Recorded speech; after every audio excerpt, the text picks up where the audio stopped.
নমস্কার। রম্য গল্পমালায় সকল শ্রোতা বন্ধুদের জানাই স্বাগত। আপনাদের সাথে আমি রম্য মাইতি।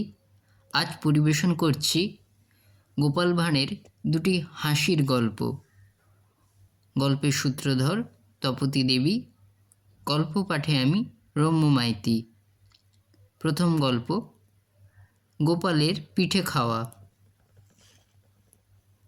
গোপালের স্ত্রী অনেক রকম পিঠে ও পায়েস করেছে, সেজন্য গোপালের বাড়ি থেকে বেরোতে ইচ্ছা নেই।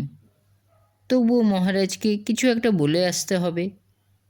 গোপাল রাজসভায় এসে মহারাজকে বলল, মহারাজ, আজ আমার শরীর খারাপ, ভোর থেকে পেট ব্যথা করছে, সেজন্য আপনাকে বলতে এলাম।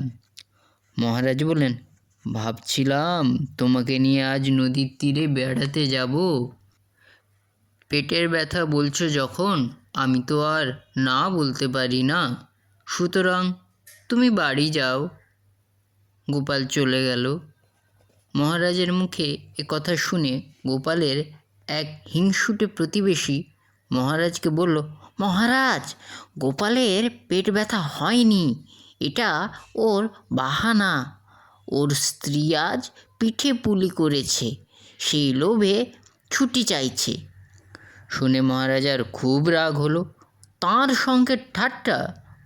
মহারাজ সঙ্গে সঙ্গে ব্যাপারটা তদন্ত করার জন্য দুজন সঙ্গী নিয়ে ছদ্মবেশে বেরিয়ে পড়লেন। গোপাল তখন বারান্দার খুঁটিতে হেলান দিয়ে বসে দিব্যি পিঠে খেয়ে চলেছে, সামনে গামলা ভর্তি পিঠে পুলি। মহারাজ তার কাছে এসে ছদ্মবেশ খুলে বললেন, কী হে গোপালচন্দ্র, খুব তো পেট ব্যথার অজুহাত দেখিয়ে ছুটি নিয়ে বাড়ি চলে এলে, এখন দিব্যি পিঠে খাচ্ছ, ব্যাপারটা কেমন হলো?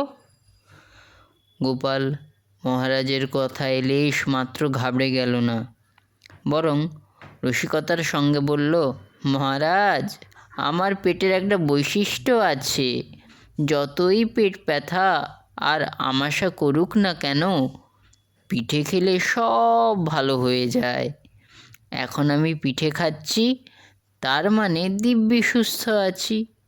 এ কথা শুনে মহারাজের রাগ গলে জল হয়ে গেল। সঙ্গীরা গোপালের কথায় হেসে গড়াগড়ি। আজকের দ্বিতীয় গল্প, গোপালের ভাগীদার। মহারাজ কৃষ্ণচন্দ্র গোপালকে খুব ভালোবাসতেন। তার হাতে খরচ খরচার জন্য টাকা পয়সা দিতেন, এতে দু একজনের হিংসে হতো। একদিন মহারাজ একাকী বসে আছেন, এমন সময় একজন এসে বলল, মহারাজ, আমার একটা আর্জি আছে। মহারাজ বললেন, বলো তোমার আর্জি। তখন লোকটা বলল, মহারাজ, আপনি গোপালকে খুব ভালোবাসেন, খরচের জন্য টাকা পয়সা দেন, কিন্তু গোপাল আপনার সেই টাকা হাতিয়ে নিজের কাজে লাগাচ্ছে, আপনি হিসেব চাইলে ঠিক ধরা পড়ে যাবে। মহারাজ বললেন, ও কথা মুখে এনো না, গোপাল খুবই বিশ্বাসী, সে কখনো এ কাজ করতে পারে না। লোকটি বলতে লাগলো, মহারাজ, গত বছর সে আপনার কয়েক হাজার টাকা মেরে পুকুর কাটিয়েছে, 6 মাস আগে আপনার টাকা সরিয়ে অনেক জমি কিনেছে, হিসেবের খাতায় সব আজে বাজে খরচ দেখিয়েছে, আবার মিথ্যে কথা বলে খাজাঞ্চির কাছ থেকে টাকা নিয়ে গেছে। মহারাজ সব শুনে গম্ভীর হয়ে গেলেন, লোকটিকে পরে আসতে বলে বিদায় করলেন। তারপর হিসেবের খাতা মিলিয়ে দেখেন লোকটির কথাই সত্যি। তখন তিনি লোকটিকে ডেকে বললেন, দেখো, তুমি গোপালের সম্পর্কে যা বলেছ তা সত্যি, কিন্তু আমার একটা কথার উত্তর দাও। লোকটি খুশিয়ে বলল, আদেশ করুন মহারাজ।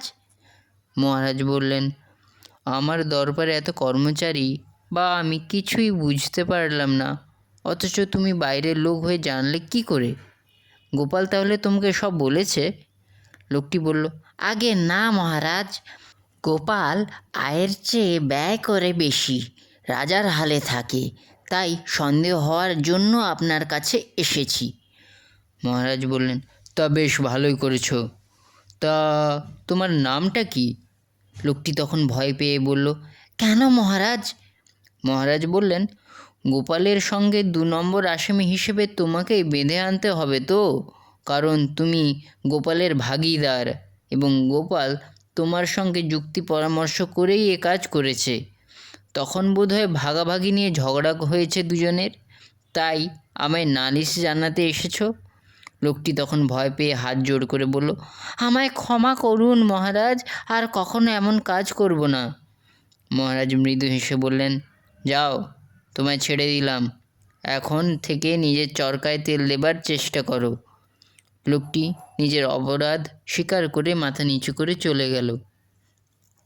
কেমন লাগলো আজকের এই গল্প? কমেন্ট বক্সে অবশ্যই লিখে জানান। গল্পটি ভালো লাগলে লাইক এবং শেয়ার করতে ভুলবেন না।